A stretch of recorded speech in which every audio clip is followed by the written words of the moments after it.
So over the agenda again, we'll go over the winners. We had a lot of challenges this week. We'll do a top 8 meta breakdown.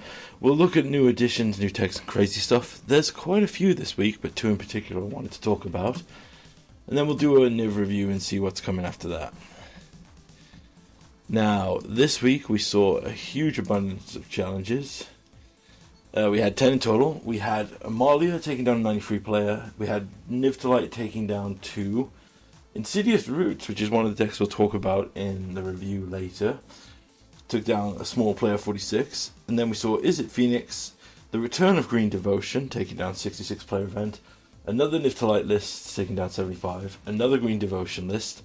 A single appearance of Rakdos Vampires, at 58. And then Is It Phoenix taking down another one. So, a slew of different decks there. We definitely have...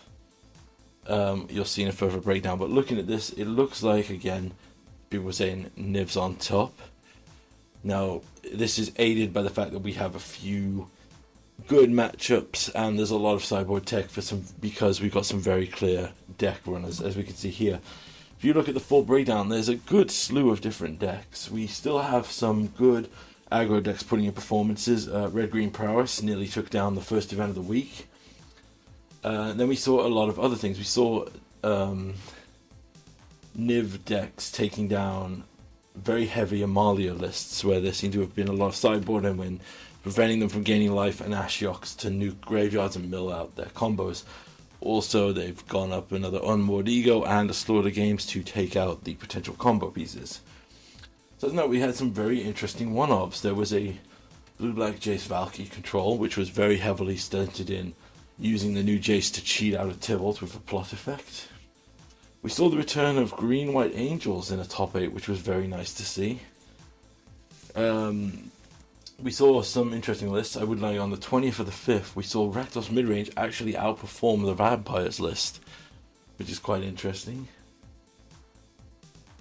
We had then, I think, if you look at all these top 8s, the only thing you'll see is there's a tiny blocks with our clear free top decks, which are very clearly, we'll go to our meta breakdown. It's very clear: Amalia, Is It Phoenix, Rakdos Vampires are the big decks. Now, Niv did put in as much of a percentage as Rakdos Vampires here. Again, it's repeated with the same lists, so I would say, if I was to put it down, I would say those are the 4 decks I would say consider you will face if you play in events. You'll have Amalia, Phoenix, Rakdos Vampires, and Niv.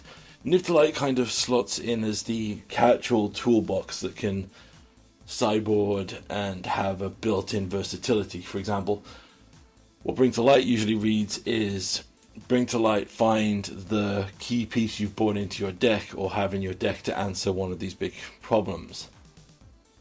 One thing I've even noticed is they're running the new legend that makes the Meteor token literally just to dome Amalias if they're on the field. Like an ETB that does 2 damage. Tolsamir is also saw a return as a ETB to fight and kill off key pieces of Amalia combo. Besides that though, we go down the list, we see the return. Spirits is still holding well, and Prowess, so we've got some good creature-based aggro and tempo decks still holding a pretty good percentage. We have our first control list and blue-white control.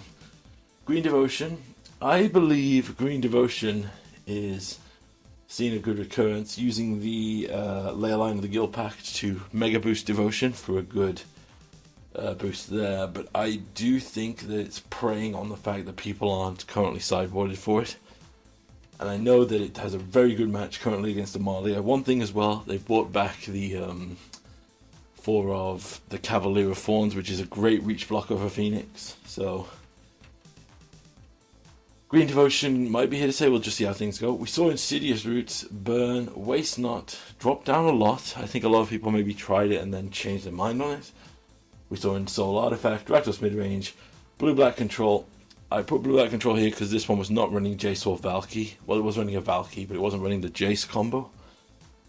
We then had Mono-Black Discard, which was a very weird deck because it was literally a Waste Not shell without Waste Nots. Yeah. Lilies, Hostile Negotiators, Blackout, Blockout, whatever it is, the double discard spell. Yeah, it was a very strange list. We saw the return of an old favorite with Enigmatic Incarnation. For those who don't know, this was a deck where you play enchantments, then play Enigmatic Incarnation, sack an enchantment on the end step to Birthing Pod out a creature with mana value +1. Very notorious for dropping a Leyline Binding and turning it into a Agent of Treachery, which was a very powerful list back in the day. I feel like it was far more prominent than it was here. It was originally a Fire's Incarnation, but this current list wasn't. Green White Angels as well, another oldie came back. We saw the return as well of Lotus Field. And finally we had Soul Cauldron. Now this deck was wild. I actually, if we move to our notes here, there was two innovative decks that were seen here, both revolving around Agatha's Soul Cauldron. For those who don't know, Agatha's Soul Cauldron has the ability that you tap it, exile a card from a graveyard, put a 1/1 counter on a creature you control. Then creatures you control with 1/1 counters on them have all the activated abilities of the creatures in the Cauldron. Now, the deck that made the top 8, the one-off that really had me amazed, was built around Tree of Perdition.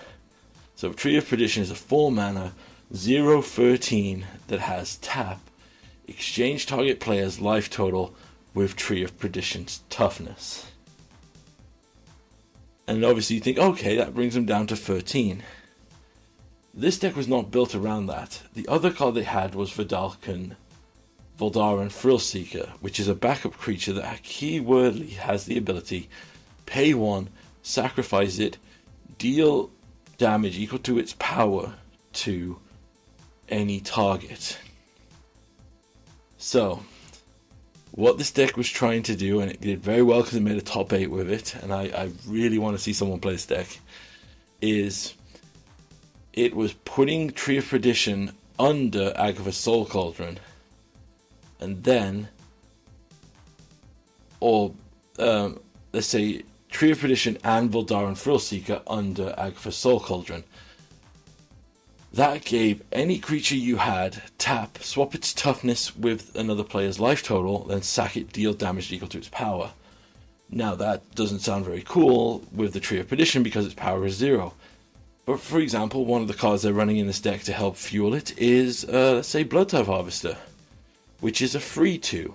So you tap that, swap your opponent's 20 life with the 2 toughness on Bloodtithe Harvester, then pay 1 because Voldaren Thrillseeker is not a tap ability, sack the Bloodtithe Harvester to do the free damage and kill the opponent who is now on 2 life thanks to that swap.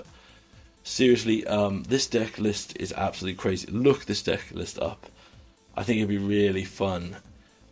The other one we had as well was Insidious Roots. For those who don't know, Insidious Roots is whenever a creature leaves your graveyard, you make a plant token, then put a 1/1 counter on all plants you control. Creature tokens can tap for any color of mana. This is really backed up by Tyvar's ability to power this up because he gives haste for mana ability, so all your tokens can now tap for mana. This deck as well was crazy. It was using Stitcher Supplier, Karavek to exile cards to recast them from the graveyard, causing them to leave. It genuinely was a really good deck, but I hesitate to say this. I don't think these decks are...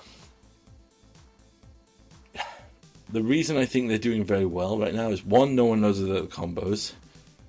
We're not in a very artifact-heavy standard. So, for example, artifact-heavy standard. So the Agatha's Soul Cauldrons don't do the greatest here. Are great here because there's not a lot of artifact removal floating around against the decks. And the other thing is, Agatha's Soul Cauldron just naturally lines up. Having 4 of in your main board against Phoenix decks, which are constantly throwing creatures into the graveyard that you don't want to come back.